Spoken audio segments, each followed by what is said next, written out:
ሰላም ሰላም፣ እንዴት ናችሁ? ውድና የተከበራችሁ በመላው ዓለም የምትገኙ ኢትዮጵያ እንዲሁም ኤርትራውያን ቻናል ቤተሰቦች እንዴት አላችሁልኝ? እግዚአብሔር ይመስገን እኔ በጣም ሰላም ነኝ። እናንተን በያላችሁበት ሰላም፣ ፍቅር፣ ጤና እንደምትሆንልኝ ተስፋ እያደረኩኝ ይህን ቪዲዮ ስጀምሩ እንደተለመደው ላይክ እና ሼር፣ ሰብስክራይብ በማድረግ ሰብስክራይብ ስታደርጉ ቪዲዮ ኖታን በመጫን ቤተሰብ ትሆኑ ዘንድ በአክብሮት እየጋበዝኩ የተለመደ ሀሳብ አስተያየታችሁን በኮሜንት እንድታስቀምጡልኝ እያልኩኝ ጽናት ከልብ ክፍል 6ን ወደ እናንተ ይዤላችሁ መጥቻለሁ። አብራችሁን ቆዩ። በነገራችን ላይ ከጽናት 2 ድራማዎች ተገንጥለው ነበር። ትንሿና አሁን ጽናት ከልቤት እንትን ያለው ማለት ነው። ትንሿ ግን በጣም አሁን ላይ ምንም የሚታይ ነገር ብዙም የለውም። ብዙም ልብ አንጠልጣይ ነገር የለውም። መጀመሪያ አካባቢ ደስ የሚል ነበረ እና ይህም አሁን በጣም ደስ የሚል ነገር አለው። ግን በጣም የጆከር እና የሰኒ ጭቅጭቅ ብዙ ኦዲየንስን እያሰለቸ ይመስለኛል እና ፍቅር ቢኖር ደግሞ ድራማው ላይ ቀጥል ይችላል እና ትንሽ እንታገስ ብዬ አስባለሁኝ። ጆከር እንግዲህ በንዴት በግልፍት በቃ ራሱ የሚያደርጋቸውን ነገሮች ግራ እየገባው ነው የሚገኘው። ሲቀጥል ደግሞ በጣም የሚያበሳጨውና ያናደደው አብሮ ቢሮ የሚሰራው ልጅ አላማውን ከአብራቸው ከምትሰራው ልጅ ጋር ሲያወሩ ስለሰማ ድርድራቸውን ስላወቀ ሰኒን ያጠመዳት መስሎ ስለተሰማ ነው እንደዚህ እየተናደደና እየተቆጨ ያለው፣ አላስፈላጊ ነገሮች እያደረገ ያለው ማለት ነው። በነገራችን ላይ በዚህ አጋጣሚ አለቃቸው በጣም ተመችቶኛል። ሁሉንም በኩል አይን ነው የሚያየው፣ ሲያጠፉም እኩል ነው የሚመክረው ምናምንና በዚህ መካከል ያው ሰኒ ነገሮች እንደተበላሹ ስለገባት ስራ እንደምትለቅ ተናግራ ነው ያበቃው። ግን እውን ስራ ትለቃለች ወይንስ ምን ሊፈጠር ይችላል? ያ ቀጣይ ክፍል ነው ያለው። እህቷም ደግሞ በዚሁ ልክ ነገሮችን ለማስተካከል እንግዲህ ጆከር እህቱንም በአጠቃላይ ግን ጆከር አሁን ላይ እየሰከረ እያበደ ነው የሚመስለኝ። እያረጋቸው ያሉት ነገሮች በጣም የሚደብሩት። ምክንያቱም ተረጋግቶ ውሳኔ መወሰን አለበት። በቃ ሰው ስለወደደ ብቻ ነገሮችን ማበላሸት የለበትም። የሰው መስሪያ ቤት መበጥበጥ፣ እህቱን ማመናጨቅ፣ ስራ ቦታ ያለችውን ጓደኛውን ማመናጨቅ። ቃል በጣም ጎበዝ ናት ማለት በቃ ታጋሽ ናት ምናምን። መጀመሪያ ላይ ሲመጡ እንደውም የመሰለኝ እሷ አፍቅረው ምናምን የምትቀጥል አይነት ነበር የመሰለኝ። ግን በእነሱ መካከል የምትገባ ልጅ አይደለችም እንደ እንትን ሳያቸው ማለት ነው። እና በጣም ደስ የሚል ነገር ይኖራል እያስባለሁ። በሌላ በኩል ደግሞ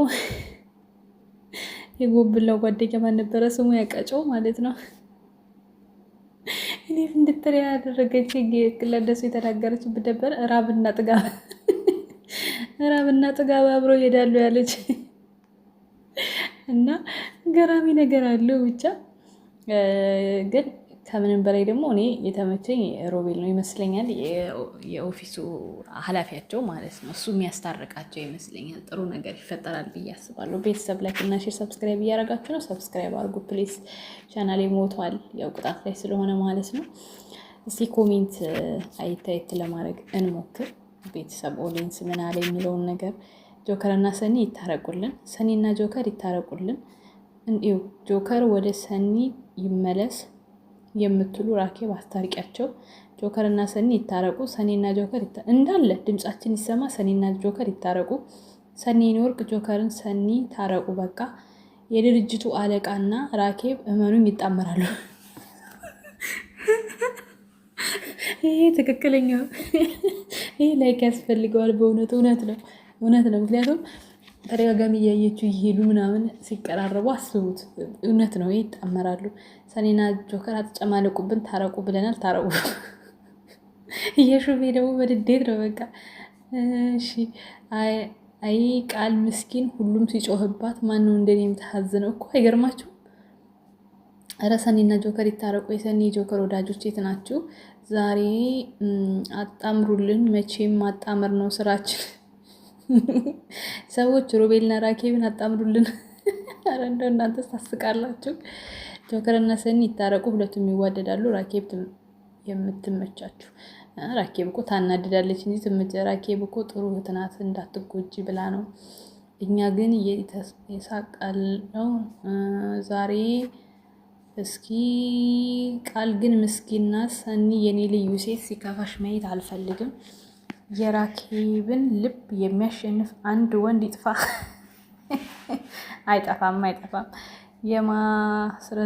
ለማስረዘም ብላችሁ አታንዛዙት። ሰኒና ጆከር ይታረቁ። ጆከር ግን አበዛሁ። እህቱ ምን ታርግህ? ምን ነው ከቃል ጋር አሸሼ ገዳሜ ስትል አልነበር እንዴ? ቃል ምስኪን። ሰኒና ጆከር ይታረቁ። የጆከር ስቃይ፣ የሰኒ ስቃይ ይብቃ። ካስተማራችሁ ፍቅር አስተምሩን፣ በቂ በቀል አታሳዩን። ሰኒና ጆከር ይታረቁ። እንዳለ ኮሜንቱ ይታረቁ ነው በቃ። ሌላ ነገር አጽፎም እንዴ? ሮቤል ተመችቶናል መሰለ። ጆከር ግን ደሜን አታፍለው። ረከለ ካላስታረቁ አለች አንዷ ደግሞ። ወይኔ እንደው ደራሲው ለተመልካች ክብር ይኑር። ሰኒና ጆከር ግን ምን እየሆነ ነው? ታረቅ አልታረቅም፣ ከዛ ደግሞ ያዙ ይልቀቁኝ ይላል። በዙሪያ ያሉ ሰዎች ደግሞ ምን አርጉ ነው የሚላቸው? በተለይ እህቱን ሆ ያለች አንዱ እውነት ነው እንዴ? ሆ አስጠላባቸው። አሁንስ ጆከር እና ሰኒ ያለች። አረ ጎበዝ አጨብጭብ። ሰኒና ጆከር ሊታረቁ ነው። አረ በቃ ጆከር እና ሰኒ ይታረቁ ይላል በሙሉ። አንድ የተለየ ኮሜንት የለም ጋይስ። ምንም አዲስ ነገር። ራኬብ ያናደደችው ይጣመሩ ከአለቃዋ ጋር እንግዲህ ራኬብ በፍቅር መሀል አትግባ፣ ቶሎ እንዳይታረቁ እንደዚህ በጣም ደስ ይላል አላለችም? የኔ ቢጤች ደግሞ የኔ ቢጤ ነሽ እንዳ ሰኒ አለቃ ራኬብ እንዴት ነው ቢጣመሩ የሚያምረው አይመስሉም? ይጣመሩልን አለች። አሁን በቃ ሰሞኑ በቃ ተጣመሩ ብሎ ያመጡልናል። ዝም ብላችሁ ጠብቁ። እኔ ግን ሮቤል ያሳዝነኛል። ምን ነው ጆከር አፈላክ። ሮቤል እና ራኬብ የሚፋቀሩ ይመስለኛል። እንዲህ እያላችሁ በቃ መንገድ ነው ከፍቱት። ደራሲ እኮ ምንም መድከም አይጠበቅበትም። አንድ ድራማ ማለት ነው ጋይስ። አንድ ድራማ ከተጀመረ ከዛ በኋላ ለመቀጠል ምንም አያስቸግርም። እድሜ ለኮሜንታተር በቃ ባለው ጥበብ ላይ ተጨምሮ ቆሷን ነው የምላችሁ። ራኬብ አርፋ ትቀመጥ። ሰኒ የራሷ ህይወት አላት። ራኬብ ከሰኒ አለቃ ጋር ይጣመሩልን። ጆከር ፍቅርን እንደዚህ መናገር የለበትም። ማነው ሰው አለማውራት ፈልጎ ዝም ሲል ዝምታው የማይገባን ነገር ምንድን ነው? ቃል እኮ አጨሰችው። ዛሬ አዲስ ነገር የለም፣ ሁልጊዜ አንድ አይነት። ተከፋፈሉ እንዴ ወገን? አዎ ቆዩ እኮ ማለት ተከፋፈሉ እኮ። ራኬብ እባክሽ በጆከር እና ሰኒ መሀል አትግቢ። አሁንማ በቃ አለቃ ያስታርቃቸዋል። በእርግጠኛ የተወለደው ድራማ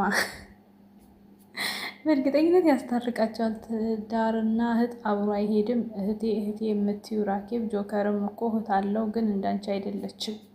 እውነት ነው ወይ? ራኩ ፈረስ አላለች።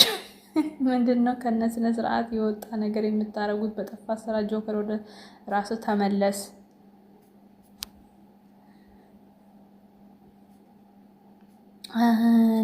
እንደዚህ ያለ ኮሜንቶች ብዙም የተለዩ ነገር የለም። በሁለት ቦታ ነው እንዴ የሚለቀቀው? አልገባኝም።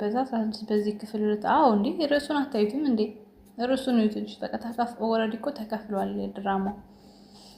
ግን በዛው ላይ አድርገው በቀን ቢለቁልን የተሻለ ነበረ የሚሆነው እውነት ለመናገር ማለት ነው። ከሚከፍሉት በደንብ እየሰፋ ይሄድ ነበረ።